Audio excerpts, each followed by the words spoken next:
Manejo del dolor y COVID-19. Prioridad nuestros pacientes y nuestro equipo de trabajo.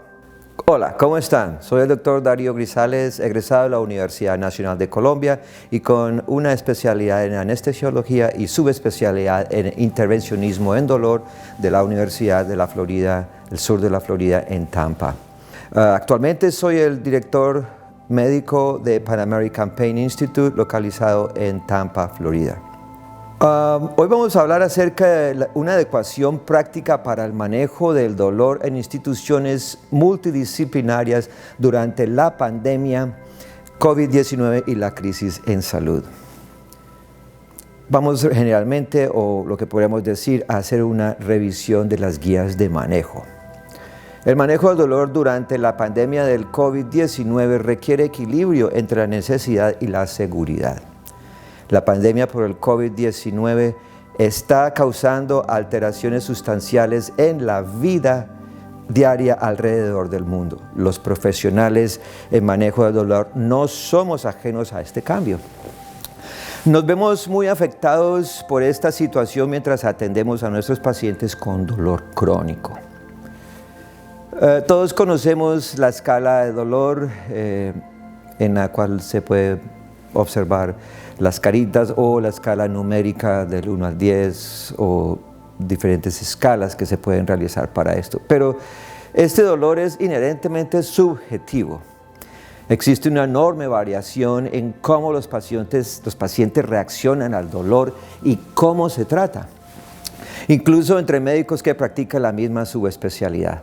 Los pacientes con la misma patología pueden responder de manera diferente al mismo tratamiento, incluido el tratamiento o el retraimiento social, la discapacidad funcional y el suicidio.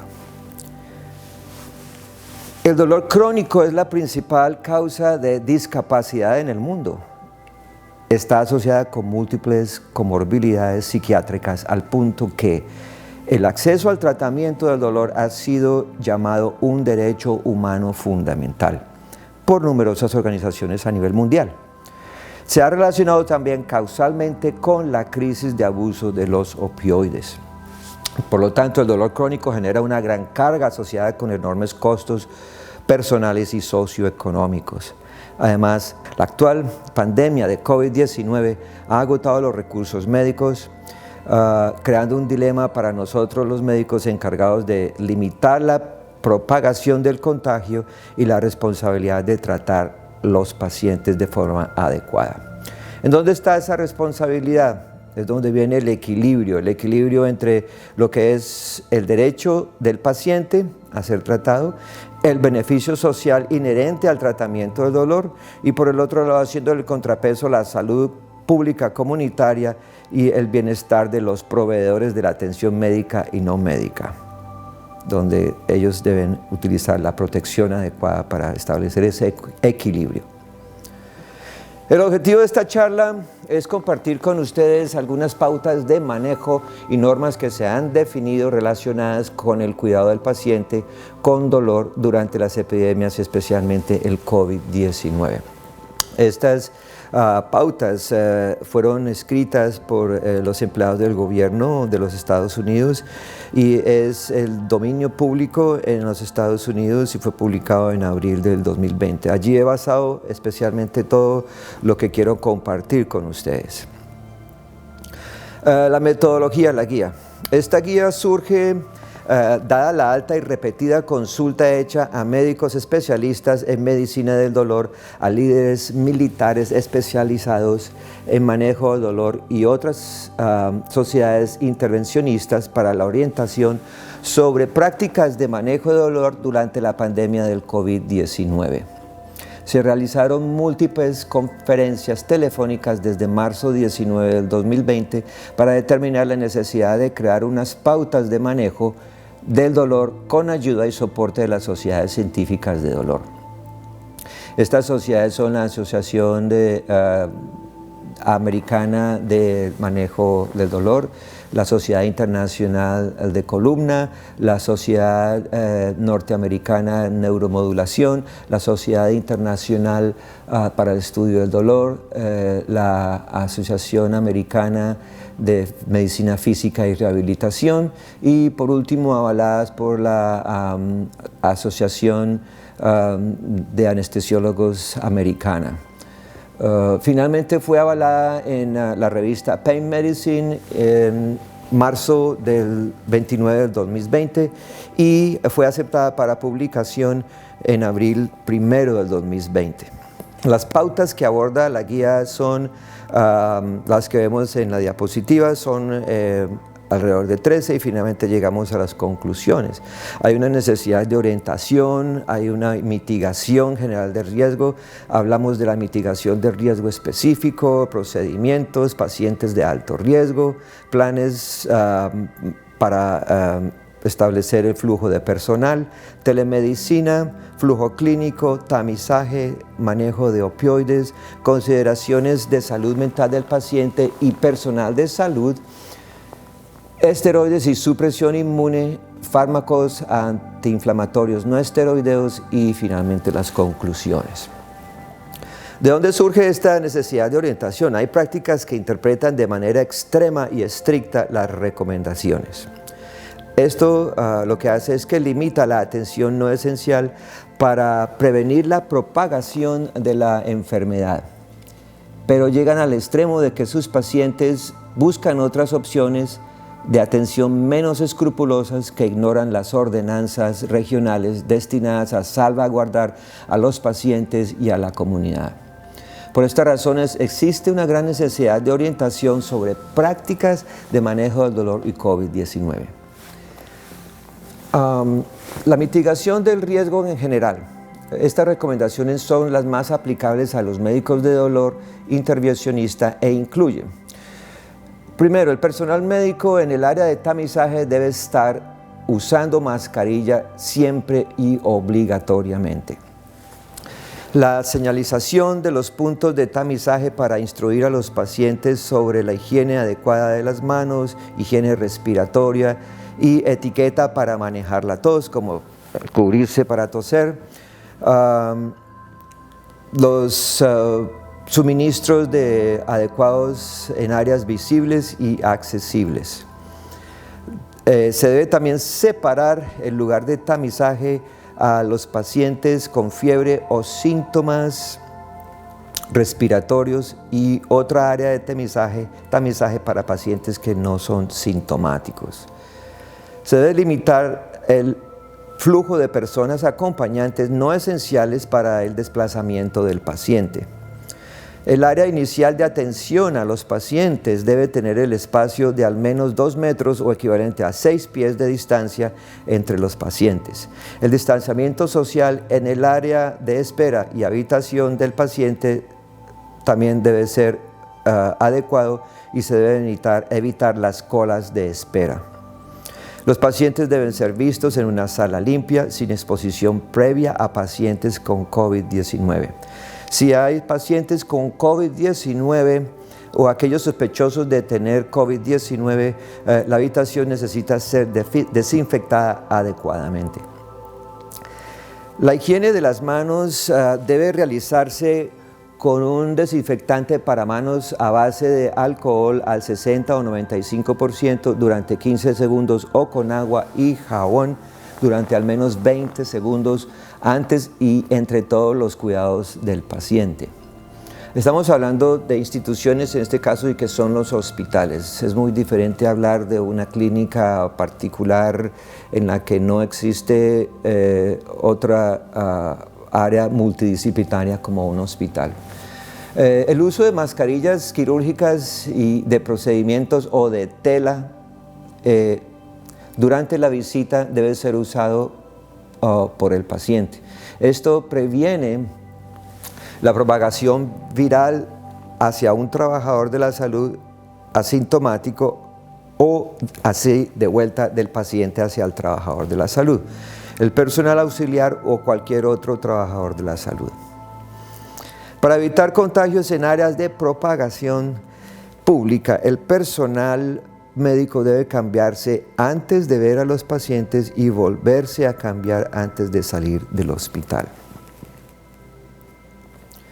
La mitigación del riesgo. ¿Cómo mitigamos el riesgo? Debemos evitar tocarnos la cara durante las exposiciones usando una mascarilla normal si está disponible durante las visitas en persona, que puede servir como recordatorio y barrera física contra la respiración. Debemos usar guantes durante el cuidado del paciente y desechar los guantes al abandonar el área de cuidado e inmediatamente realizar la higiene de las manos.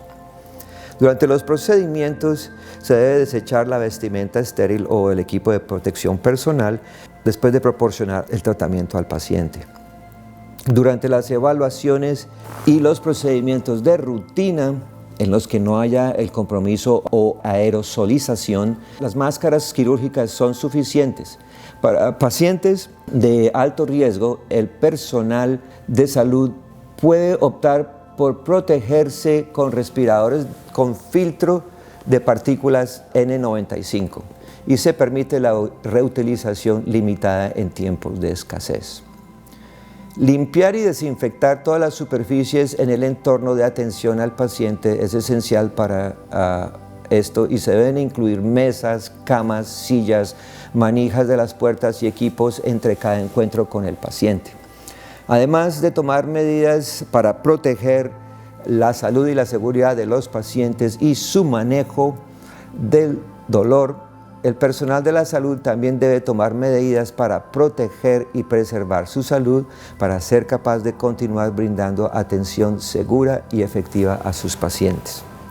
Algo más general y que no solamente los médicos debemos hacerlo, sino que es en general toda la población, y es evitar el contacto innecesario con otros, evitar viajes innecesarios, cerciorarse del suministro adecuado de medicamentos necesarios que podamos necesitar en algún momento. Los médicos también necesitamos medicamentos, dormir adecuadamente y una hidratación adecuada, optimizar la salud y el sistema inmunitario a través de cambios de comportamiento como dejar de fumar. Hay personal que se dedica a la salud que también fuma. Hay mejoras que se pueden hacer en este aspecto. El otro aspecto también es las mejoras en la dieta y el ejercicio. Mitigación del riesgo en personal de la salud. Planificar actividades y métodos alternativos de socialización y comunicación durante tiempos de aislamiento.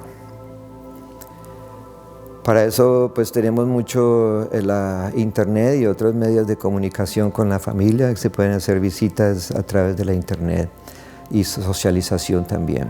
Se han organizado grupos en los que se reúnen, algunos cantan otro rato y se escuchan y a través de las pantallas de televisores que brindan una imagen mucho más grande de lo que se puede hacer. Las otras cosas que pueden ser es administrar una manera proactiva el estrés y el agotamiento del personal médico mediante el monitoreo continuo según sea necesario y practicando ciclos de trabajo-descanso adecuados. Para procedimientos o consultas de emergencia y de nuevo todo relacionado con el dolor, pacientes de alto riesgo. Los pacientes de alto riesgo con síntomas de COVID-19 y aquellos con contacto cercano a pacientes positivos para COVID-19 o que sean sospechosos de tener la enfermedad, o individuos con viajes recientes a áreas de alto riesgo o aquellos conocidos con estatus infeccioso, se deben usar máscaras N95.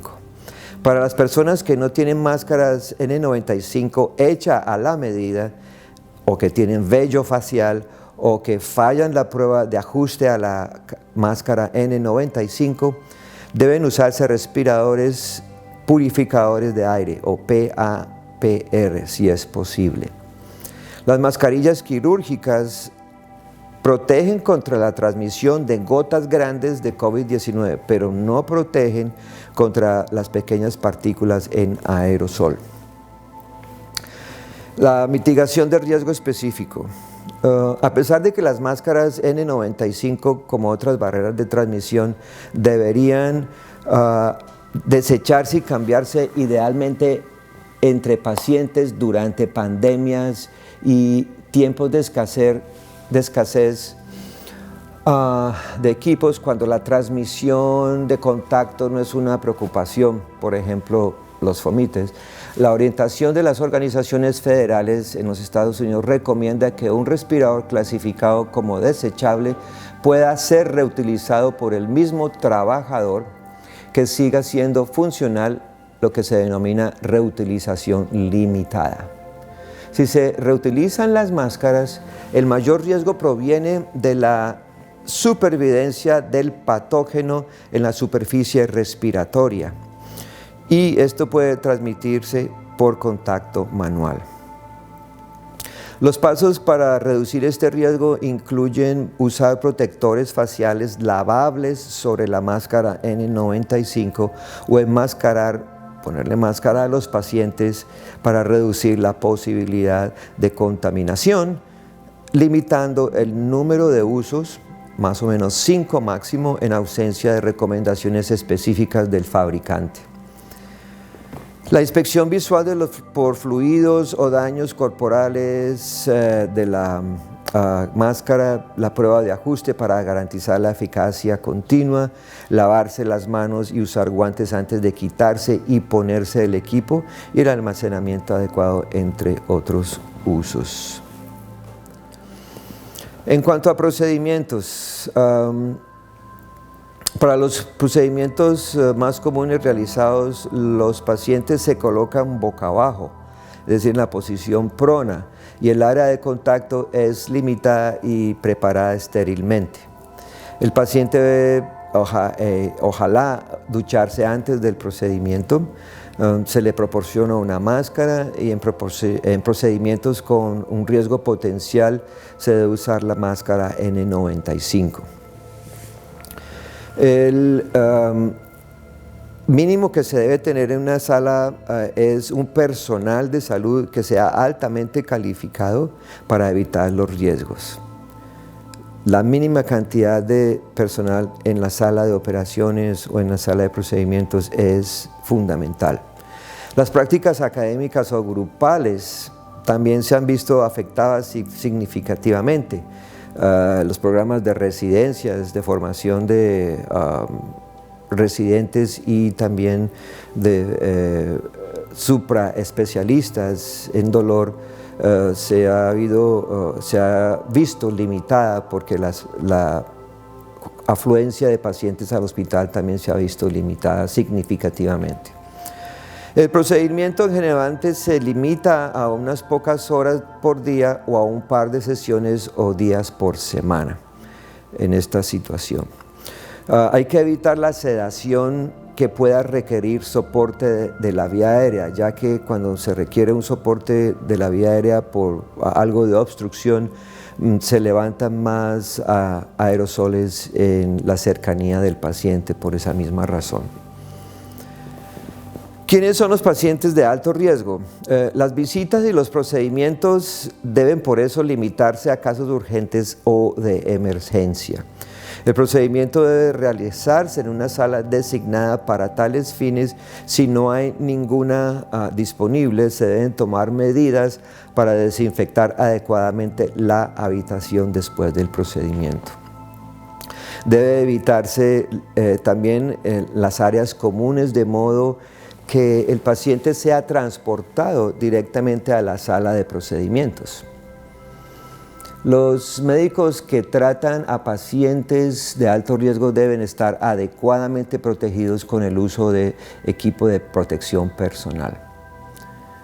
El uso de máscaras N95 debe considerarse de uso especial según el caso y según la disponibilidad local y la necesidad. Por ejemplo, donde se observa que el riesgo de toser o estornudar por los pacientes es mayor. Después del encuentro con el paciente, este paciente debe ser monitoreado en la habitación hasta que pueda ser transferido a un área de aislamiento o a una área donde ya se ha sido dado de alta después de una cuarentena. Es crítico que nuestras manos estén limpias siempre a fondo después del procedimiento y que el personal médico evite tocarse siempre la cara u otras superficies antes de que esto se haga, es decir, hacerse el aseo de las manos. Se recomiendan sesiones informativas previas al procedimiento, sesiones de simulación si es necesario y la presencia de un observador durante la extracción y el desecho del equipo de protección personal.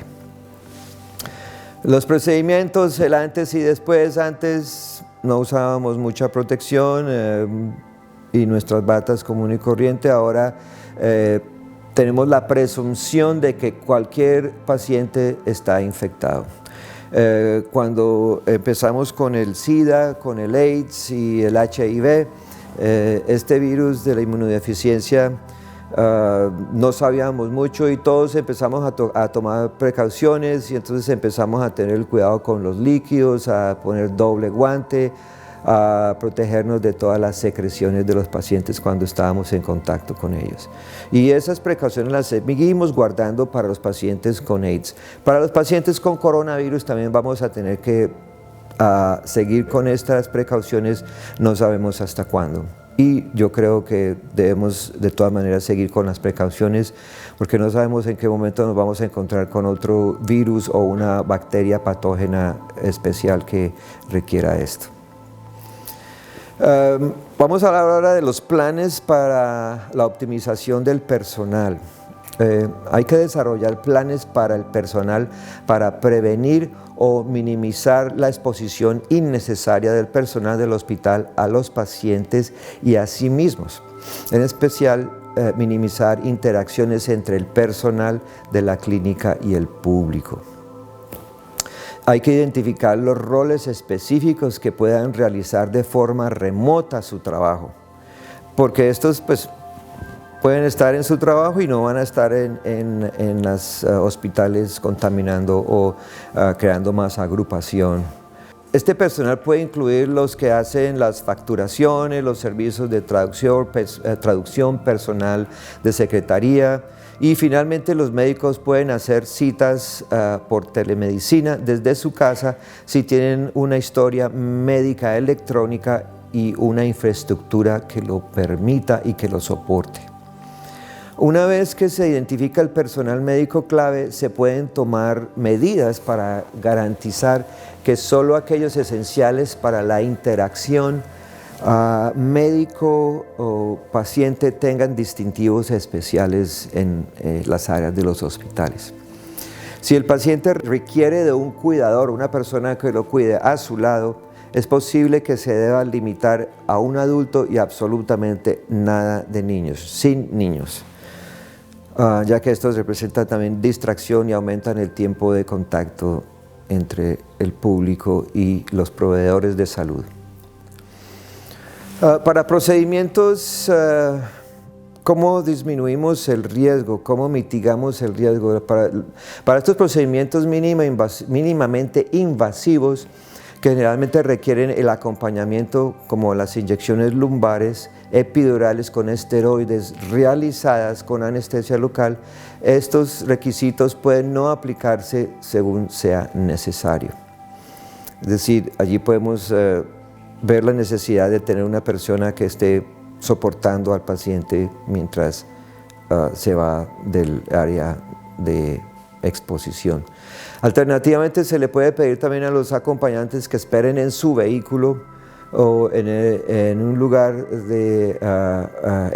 de acompañarlos físicamente, se les pide que también estén en un área de espera donde tampoco debe haber mucha aglomeración y las sillas deben estar también separadas en 2 metros a 6 pies. Por último, la presencia física necesaria para las citas deben espaciarse adecuadamente para evitar la aglomeración y el hacinamiento clínico, y los pacientes no deben permitirse en la instalación fuera de un periodo de tiempo apropiado para su cita. La aplicación de estas reglas pueden requerir personal de seguridad adicional. En épocas de pandemia, el personal de enfermería clínica puede ser trasladado a la atención de pacientes en cuidado intensivo y asimismo los anestesiólogos que tengan experiencia o que sean subespecialistas en dolor crónico pueden ser desviados al manejo de pacientes en la unidad de cuidado intensivo. Telemedicina.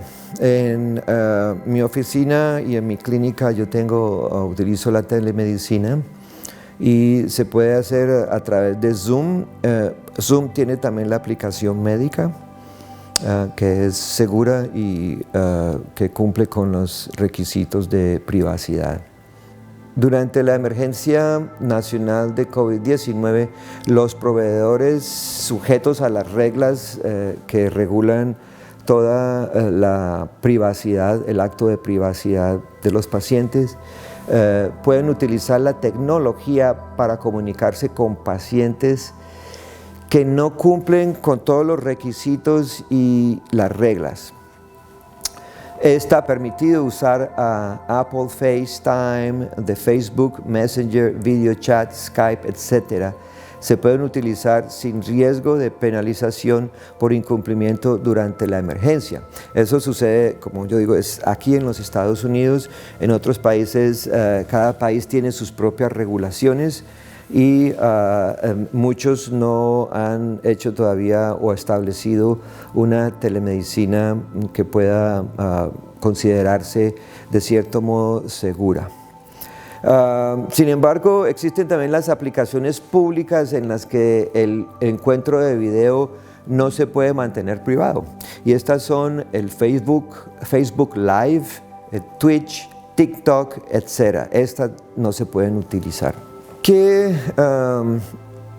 inconvenientes puede presentar la medicina? Hay varios, entre otros que no esté aprobado por el seguro y que la facturación sea difícil. La facturación debe utilizar modificadores apropiados que cada gobierno y cada país debe crear para asuntos de facturación de los proveedores hacia las aseguradoras. Es importante reconocer que los procesos de facturación se aplican solo a las visitas vía video de telemedicina y no al audio solo. El audio solo son llamadas telefónicas. Y para esto existe también en los Estados Unidos un código diferente. En circunstancias donde el video interactivo no es factible o práctico, en estos casos, la visita debe facturarse como registros virtuales o una llamada telefónica. A partir de marzo 6 del 2020 y extendiéndose durante la duración de esta crisis de salud pública, está aprobado hacerlo así. El Departamento de Salud y de Servicios Humanos de los Estados Unidos también ha confirmado y ha afirmado que las auditorías no se llevarán a cabo durante esta emergencia pública. En los diferentes países en Latinoamérica y en general en toda América, no sé qué están haciendo, pero supongo que cada país está haciendo sus propias reglas en respecto a cómo se debe facturar y qué cubre o no la telemedicina. A raíz de la emergencia de salud declarada por el Servicio de Salud y los servicios de servicios humanos, la DEA, que es la Drug Enforcement Agency, y que en cada país tiene su propia institución, ahora permite a los médicos registrados recetar opioides a través de la telemedicina siempre que sean emitidas para un propósito médico legítimo por un personal profesional que actúe en el curso habitual de su práctica profesional. El monitoreo de los pacientes para ver si tienen un síndrome de abstinencia de los opioides es esencial. En pacientes con opioides que puedan haberse quedado sin medicamentos debido a la logística, que no pudieron conseguirlo, la farmacia cerrada o que no hay producción suficiente, o también debido a que el paciente tiene un uso excesivo de la medicina. La evaluación de los signos de abstinencia pueden ser un desafío durante la visita remota o por telemedicina. Los síntomas como diarrea, rinorrea, dolor abdominal y escalofríos pueden ser transmitidos por el paciente vía la entrevista, pero pueden ser difíciles de corroborar. Entonces, sin embargo, algunos de estos signos físicos indicativos de abstinencia de opioides, particularmente si es prominente, se pueden observar de forma remota, y estos son la agitación, la diaforesis, la piloerección y posiblemente incluso el tamaño pupilar, si le pedimos al paciente que se acerque bastante a la cámara y nos deje ver sus ojos. El monitoreo de estos pacientes también puede hacerse con la frecuencia cardíaca. Hay una elevación de la frecuencia cardíaca que es casi patognomónica o signo clásico de abstinencia de los opioides. A veces puede realizarse esto también con la ayuda de las personas que cuidan a ese paciente en su casa. Aunque no suele ser mortal, el síndrome de abstinencia es muy incómodo, y en los pacientes de alto riesgo, si se sospecha la abstinencia de un medicamento, debe programarse una visita en persona si es posible, y para este caso se utilizan la clonidina y la lofexidina, que es un fármaco análogo a la clonidina, pero sin otros efectos, que sirven como estrategia, que no son opioides, para prevenir la abstinencia física. La clonidina, por ser también una bloqueador adrenérgico, también disminuye el dolor, actúa en dolor. La telemedicina y la tecnología móvil de salud han generado un gran interés en la comunidad de medicina del dolor. Dado su enfoque en el autocuidado y la utilización de la internet, de los websites y todas las formas de comunicación remota, los tratamientos psicológicos como la terapia cognitiva conductual, la terapia de atención plena y la terapia de aceptación, adaptación y compromiso parecerían ser las mejores y principales candidatos para la telemedicina. Hablemos un poco de lo que es el flujo clínico, cómo fluye la clínica del dolor y cómo debe hacerse. Los pacientes que se presentan para recibir atención en persona deben ser evaluados para síntomas de enfermedad respiratoria aguda, fiebre, tos, dificultad respiratoria, antes de ingresar a las instalaciones.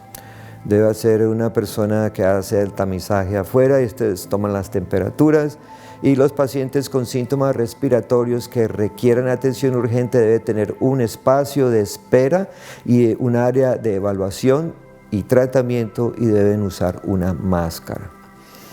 Todos los pacientes deben tener acceso a productos con alcohol entre 60 y 95% y o jabón en un fregadero o lavabo.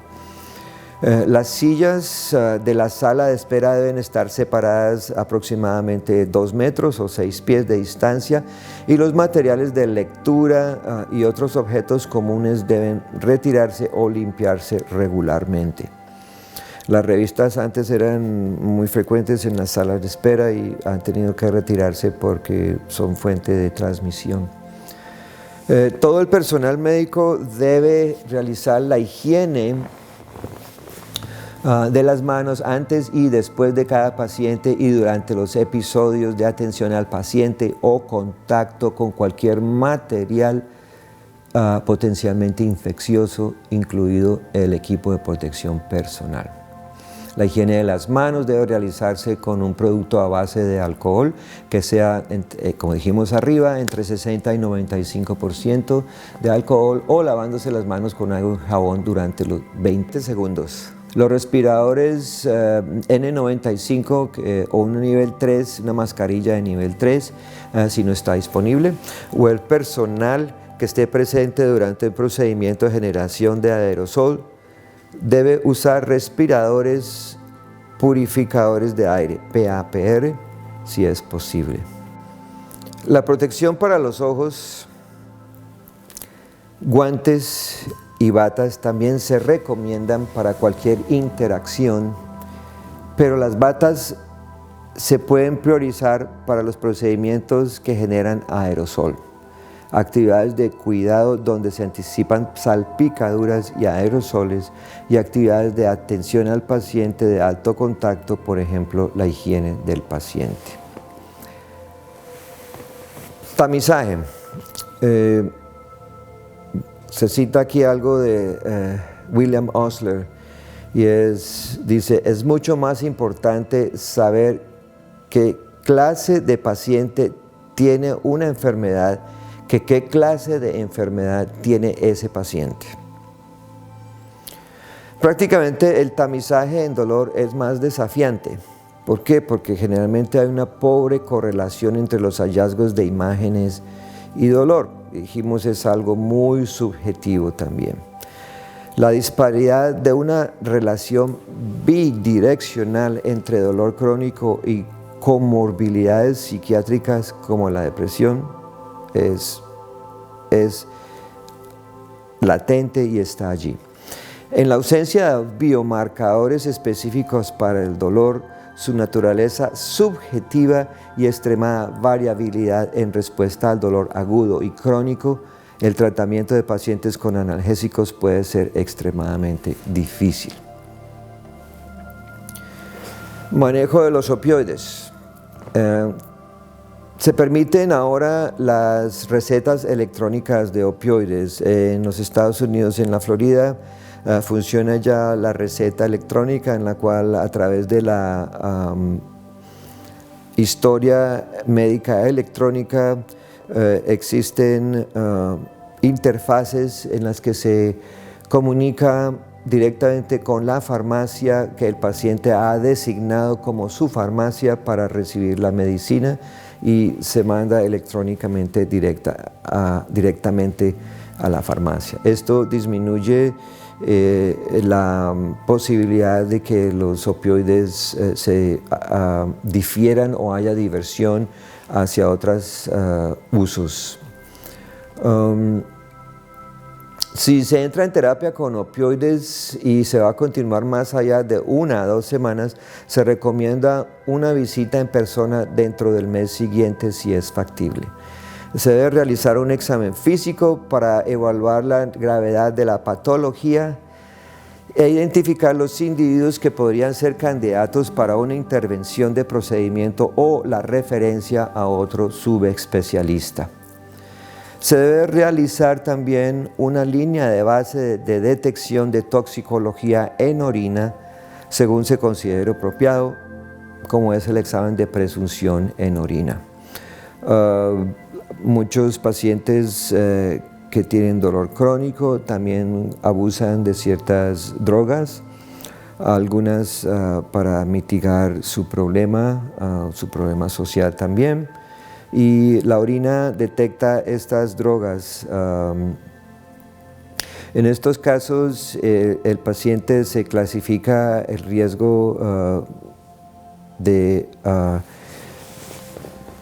abuso para opioides, y se debe estratificar este paciente para así hacer un monitoreo más continuo o más separado, más lejano en su monitoreo.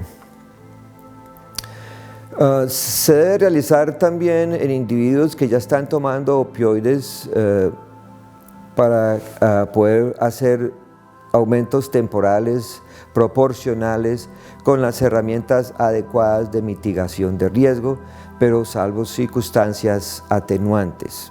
Se recomienda que haya una visita en persona y que se realice idealmente al menos dentro de los 2 meses siguientes, en aquellos que ya están tomando opioides, como se mencionó. Las bombas de manejo de opioides o de medicinas intratecales y cómo se operan o cómo se manejan. Estas bombas se rellenan con medicinas después de cierto tiempo y estas se consideran una emergencia, ya que si la bomba corre el peligro de que se quede seca sin medicina, el paciente puede entrar en un síndrome de abstinencia severo, especialmente con algunas medicinas como la clonidina y el baclofen y por supuesto los opioides. Las recargas de las bombas intratecales es un procedimiento de dolor intervencional. Los medicamentos más comunes administrados por la vía intratecal incluyen opioides, baclofen, bupivacaína, clonidina y ziconotida. Los opioides, la clonidina y el baclofen, se debe esperar una abstinencia brusca si se cesa el flujo de medicamento, y este síndrome de abstinencia puede ser fatal para el baclofen. Así que se debe iniciar inmediatamente el reemplazo del baclofen oral si la bomba no se puede llenar con tiempo. Las relaciones de dosis oral a intratecal varían alrededor de 300 a 1 para los opioides y a mayor de 100 a 1 para el baclofen. Pero incluso en el baclofen, una terapia de reemplazo oral en dosis altas puede no ser suficiente. Entonces siempre hay que estar al paciente monitorizándolo muy cercano y día a día casi estar ajustando las dosis orales. Existe una variabilidad extremadamente amplia en las relaciones de conversión y las proporciones todavía no se han estudiado a fondo para ningún medicamento excepto para la morfina. Sabemos que es más o menos de 300 a 1. Para pacientes obesos y con problemas anatómicos, a veces se utilizan imágenes para garantizar un depósito preciso de la medicación en el depósito de la bomba o en el reservorio de la bomba, lo que requiere una cita en el hospital para de pronto realizar el llenado de la bomba con imágenes. En mi clínica tengo fluoroscopía y tengo también ultrasonido para realizar esto si tengo dificultad hacerlo directamente con visualización directa de la bomba y del puerto de entrada. Para pacientes en su mayoría en que están en la casa y que no pueden venir, la rellenada de su bomba se pueden hacer mediante compañías que prestan estos servicios especiales. Aquí en los Estados Unidos son compañías que prestan servicios en las casas de los pacientes. Estas se deben contactar con anticipación para poder programar al paciente adecuadamente. Vamos ahora a hablar un poco de la salud mental. La salud mental y el COVID-19. Los problemas clave de salud mental asociados con la pandemia de COVID-19 incluyen tasas altas de síntomas psiquiátricos, estrés psicológico asociado con estar en cuarentena y la necesidad inmediata de realizar intervenciones de detección y tratamientos de salud mental a gran escala en poblaciones. Estas consideraciones de salud mental son muy relevantes. Los trastornos como depresión, trastornos de ansiedad, trastornos de estrés postraumático y trastornos de uso de sustancias son comunes en pacientes de dolor crónico. Los problemas de salud mental asociados con la pandemia de COVID-19 podrían exacerbar estas afecciones preexistentes y a su vez podrían afectar negativamente los resultados del tratamiento relacionados con el dolor. Los factores estresantes específicos relacionados con la cuarentena incluyen una mayor duración de la reclusión, miedo a la infección, frustración y aburrimiento, suministros inadecuados para el hogar y acceso a la información financiera, pérdida financiera y estigma social. Los efectos de la cuarentena son particularmente perjudiciales para los trabajadores de la salud. En el personal de salud, los trabajadores sanitarios en cuarentena tienen más probabilidades de informar agotamiento, desapego social, sentimiento de ansiedad al tratar pacientes febriles, irritabilidad, interrupción del sueño, poca concentración y dificultad para tomar decisiones, mal trabajo, mal rendimiento y días de trabajo perdidos. Entre los trabajadores de la salud, también estar en cuarentena es un predictor significativo de abuso de alcohol y síntomas de trastorno de estrés postraumático hasta por 3 años después del episodio de la cuarentena. En el contexto de la pandemia en curso, las intervenciones de detección y tratamiento generalizadas para los problemas de salud mental deben ser desplegados inmediatamente. Se debe utilizar una amplia gama de plataformas en línea y móviles, apalancando para acelerar la difusión de los servicios de salud mental a la gran cantidad de personas afectadas por la pandemia COVID-19, incluidos los trabajadores de la salud. Estos pueden incluir la terapia cognitiva conductual vía telemedicina, la reducción de estrés en línea y la capacitación en habilidades de afrontamiento y sesiones de audio o audioterapia grupal. En cuanto a los esteroides y la supresión inmunológica, podemos decir que los médicos pueden continuar realizando epidurales y otras inyecciones de esteroides como indican las condiciones clínicas durante la pandemia de COVID-19.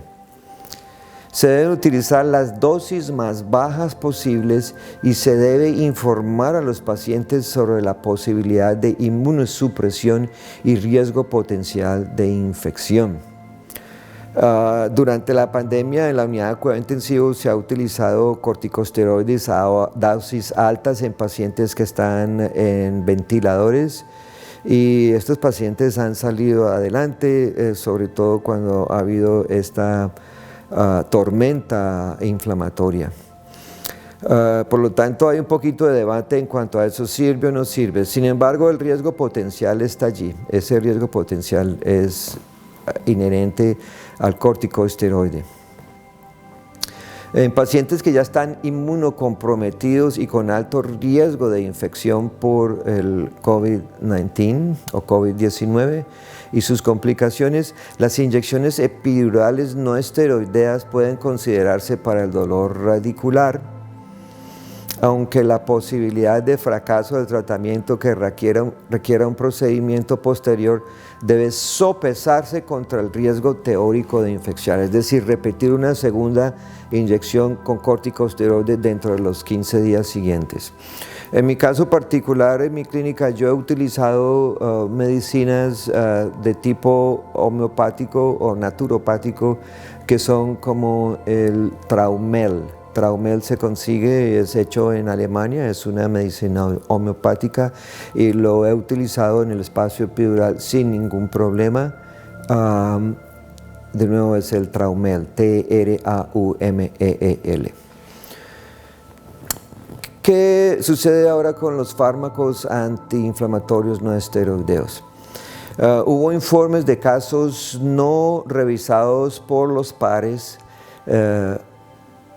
o pares científicos de pacientes jóvenes infectados con el SARS-CoV-2 que se deterioraron después de tomar ibuprofeno y esto generaron preocupaciones a los médicos sobre la seguridad de los antiinflamatorios no esteroideos durante la pandemia del COVID-19. En marzo 18 del 2020, la Organización Mundial de la Salud aconsejó a los pacientes que experimentaron síntomas de COVID-19 que evitasen el uso de ibuprofeno. Esta posición al día siguiente fue revertida por la misma organización. La teoría que se postuló para esto es que los AINES podrían aumentar los niveles de angiotensina que convierte la enzima 2 o enzima convertidora de angiotensina 2, lo que podría aumentar la susceptibilidad a la infección o agravar los síntomas. Actualmente ni la FDA ni la Agencia Europea de Medicamentos conocen ninguna evidencia de que la vinculación del ibuprofeno u otros antiinflamatorios no esteroideos puedan empeorar los síntomas del COVID-19. Estos esencialmente dicen que tengan cuidado de que la actividad farmacológica de estos antiinflamatorios para reducir la inflamación y posiblemente la fiebre puedan disminuir la utilidad de los signos de diagnóstico en la detección de infecciones. Algunos de los síntomas más comunes asociados con el COVID-19 incluyen mialgias, dolor de cabeza y fiebre. Pueden aliviarse con antiinflamatorios no esteroideos. El acetaminofén es una alternativa a estos antiinflamatorios no esteroideos, pero se ha demostrado en ensayos clínicos que tienen menos efectos antipiréticos.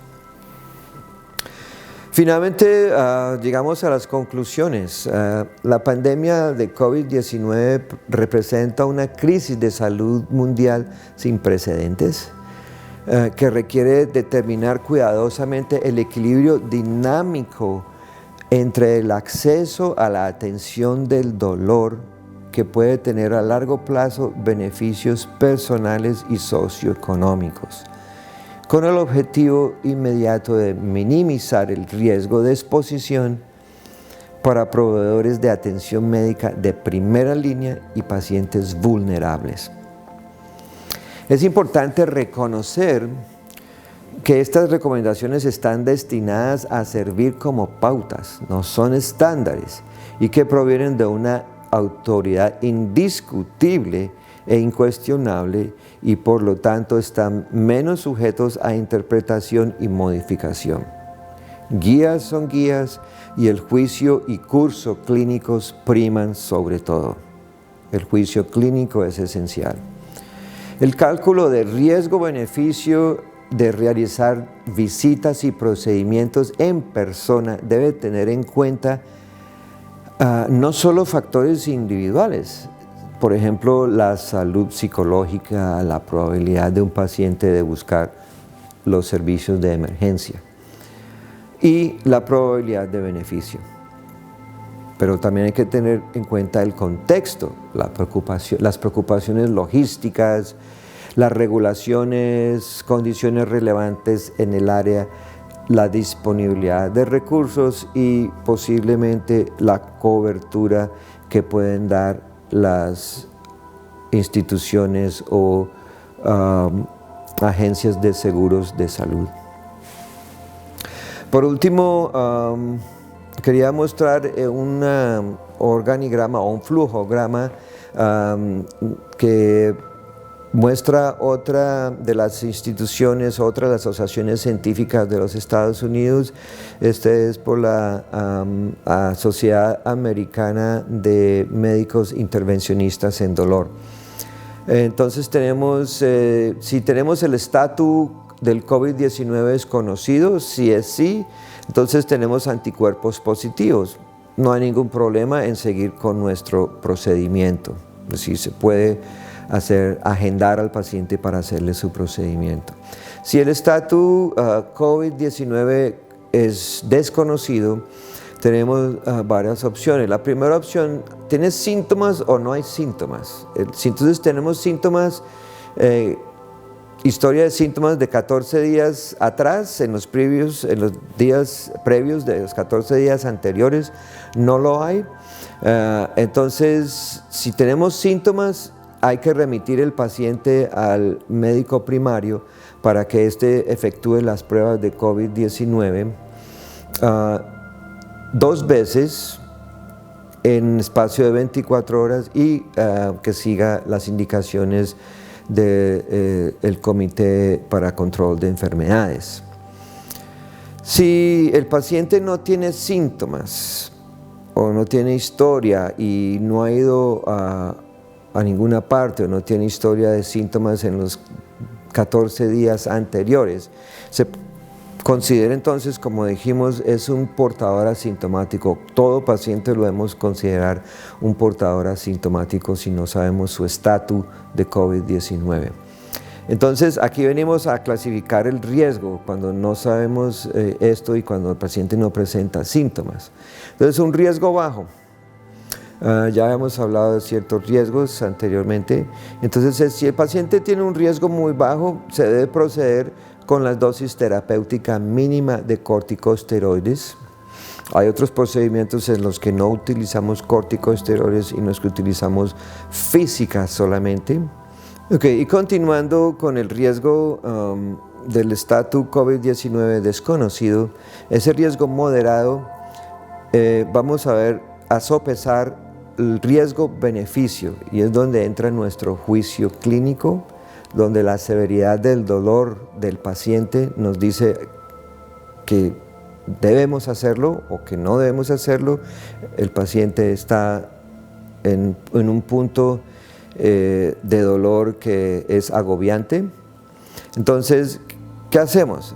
Primero, ejecutar un PCR como prueba inicial y esperar. Entonces, en el caso de este riesgo moderado, lo mejor es el juicio riesgo-beneficio por parte del clínico. Cuando tenemos un riesgo alto, se debe diferir el procedimiento, definitivamente se debe diferir, y se deben hacer las pruebas de COVID-19 2 veces y seguir las indicaciones del Comité para Control de Enfermedades, y se debe hacer también serología. Gracias por su atención y espero que la información sea correcta y sea de su agrado y sea también para su utilidad. En los Estados Unidos las cifras no parecen muy buenas, pero en mi opinión las causas de por qué hay tanto número y muertes es porque este país, la gente ha hecho mucho más turismo, hubo muchísima gente en el exterior y vinieron infectados al país y posiblemente trajeron un número mayor de focos de infección en el país. Como ocurrió también en otros países desarrollados en Europa, Inglaterra e Italia, que tuvieron unos números bastante elevados de casos y de mortalidad. Gracias de nuevo y que tengan un buen día. Adiós.